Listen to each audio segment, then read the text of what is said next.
Hello everyone. इस video में हम कक्षा 6 विषय सामाजिक विज्ञान की कार्यपत्रक 13 करेंगे। तिथि है इसकी 19 अगस्त 2021। अध्याय 1 से आपकी वर्कशीट ली गई है सौरमंडल में पृथ्वी, जिसका उपविषय है ग्रह व नक्षत्र मंडल। तो आइए शुरू करते हैं इस कार्यपत्रक को। उससे पहले प्लीज़ हमारे चैनल माइंड बूस्टिंग क्लासेस को ज़रूर सब्सक्राइब कर दीजिए। तो देखते हैं ग्रह क्या होता है। सूर्य के चारों ओर परिक्रमा लगाने वाले खगोलीय पिंडों को ग्रह कहते हैं। इनमें अपना प्रकाश तथा ऊष्मा नहीं होती। वे तारों के प्रकाश से प्रकाशित होते हैं, जैसे पृथ्वी, मंगल आदि। ठीक है, तो ग्रह तो आपको पता ही है। जो सूर्य होता है उसके चारों ओर परिक्रमा लगाते हैं खगोलीय पिंड, उनको हम ग्रह कहते हैं। जैसे पृथ्वी, बहुत सारे ग्रह हैं, है ना, और वो सारे के सारे सूर्य के चारों ओर चक्कर लगाते हैं। पृथ्वी, मंगल, इन सब की जो है ये ना खुद प्रकाशित नहीं होते। देखो, इनमें अपना प्रकाश व ऊष्मा नहीं होती।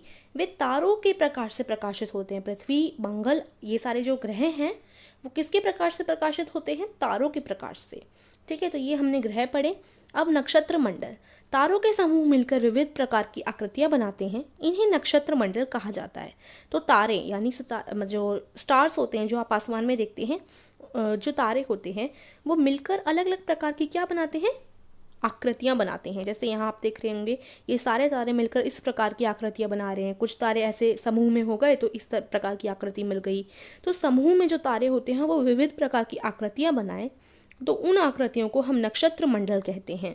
अब आप रात के समय आकाश में इन्हें देख सकते हैं। तारे बहुत सारी विभिन्न आकृतियां बनाते हैं। अब इन नक्षत्र मंडलों का भी नाम होता है, जैसे अर्सा, मेजर, बिग बियर, ओरियन। तो अभी देखो यहाँ नीचे आपको पिक्चर में दिखा रखे हैं, ये है अर्सा। इस प्रकार से देखो, ये तारे समूह बना रहे हैं और आकृति बन रही है। मेजर या बिग बियर, देखिए बिग बियर है, इस तरीके से ये भालू का चित्र बन रहा है तारों का समूह मिलकर। और ये ओरियन है, देखिए इस प्रकार से तारे बना रहे हैं ओरियन को। ठीक है, तो ये होते हैं नक्षत्र मंडल, जब तारे समूह में मिलकर कोई आकृति बनाए। उसके बाद आकाशगंगा। करोड़ों तारों, बादलों तथा गैसों की प्रणाली को आकाशगंगा कहते हैं। यह लाखों तारों का समूह है। यह आकाश में एक ओर से दूसरी ओर फैली चौड़ी पट्टी की तरह नजर आती है। लाखों आकाशगंगाएं मिलकर ब्रह्मांड का निर्माण करती हैं। तो जो हमारा ब्रह्मांड है वो आकाशगंगाओं से बना हुआ है। आकाशगंगा क्या होती है? आकाशगंगा में करोड़ों तारे होते हैं, बादल होते हैं, गैस होते हैं। तो ये जो आप आसमान देखते हैं वो एक आकाशगंगा है। आसमान से कई दूर जहाँ पर करोड़ों तारे हों उनको हम आकाशगंगा कहते हैं। आकाशगंगा लाखों तारों का समूह है। ठीक है, और यह आकाश में एक ओर से दूसरी ओर फैली चौड़ी पट्टी की तरह नजर आती है। बहुत बड़ी है आकाशगंगा और लाखों आकाशगंगाएं पाई जाती हैं। लाखों आकाशगंगाओं को मिलाकर हमारा ब्रह्मांड बनता है। ठीक है, अब क्षुद्र ग्रह के बारे में पढ़ेंगे। तारों तथा उपग्रहों के अतिरिक्त असंख्य छोटे पिंड भी सूर्य के चारों ओर चक्कर लगाते हैं। इन पिंडों को क्षुद्र ग्रह कहा जाता है।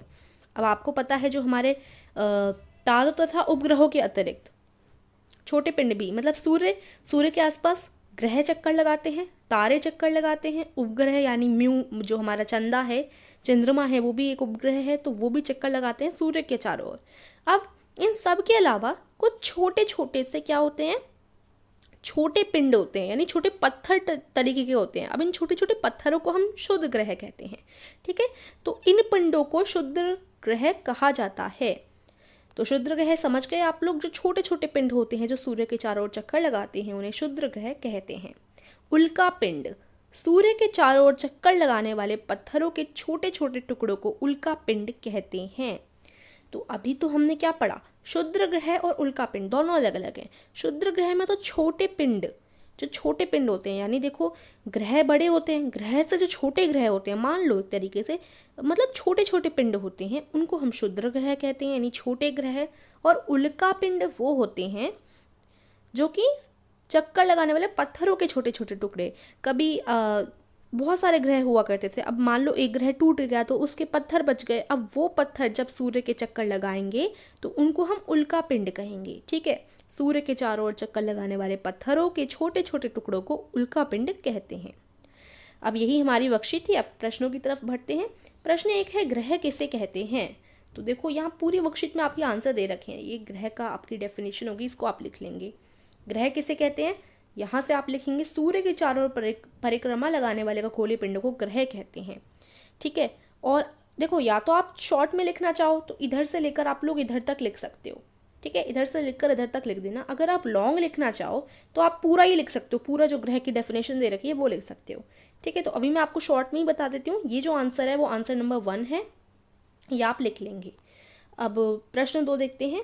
किन्हीं 2 नक्षत्र मंडल के नाम लिखिए। नक्षत्र मंडल यानी तारों का समूह जो आकृति बनाते हैं।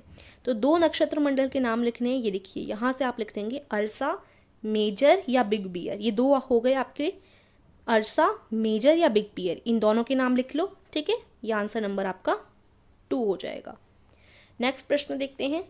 प्रश्न 3, उल्का पिंड किसे कहते हैं? ये उल्का पिंड की डेफिनेशन है। सूर्य के चारों ओर चक्कर लगाने वाले पत्थरों के छोटे छोटे टुकड़ों को उल्का पिंड कहते हैं। ये आपका आंसर नंबर 3 हो जाएगा। ठीक है, तो बस आपकी यही वर्कशीट हो जाती है समाप्त। तो वीडियो को कीजिए लाइक, चैनल को कीजिए सब्सक्राइब। Thank you.